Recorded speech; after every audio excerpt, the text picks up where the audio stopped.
14 ម៉ែត្រគុណនឹង35ម៉ែត្របាទប្រភេទតង់ក្រាលបាក់ត្រាស់ហ្នឹងហើយហើយប្រភេទតង់នេះ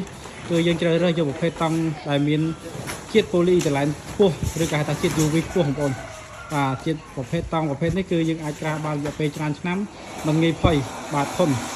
ហើយប្រភេទតង់នេះគឺយើងអ៊ុតជាប់គ្នាបងប្អូនបាទមិនឈើវាមាន8ម៉ែត្រនិង50ម៉ែត្រអញ្ចឹងយើងអ៊ុតជាប់គ្នាបាទពីមួយទៅមួយពីមួយទៅមួយអញ្ចឹងណាបាទហើយរហូតដល់បានទំហំប៉ុណ្ណឹងណាសម្រាប់បងប្អូនដែលត្រូវការប្រភេទតង់យកទៅក្រាលបាក់ស្រះយកទៅចិញ្ចឹមត្រីយកទៅបាំងថ្ងៃបាទគឺបាំងរយៈពេល5ឆ្នាំឡើងគឺអត់ងាយផុយទេបាទប្រភេទតង់ខ្មៅ UV នេះណាបាទគឺស្វិតធន់មែនទែនបាទស្វិតធន់មែនទែន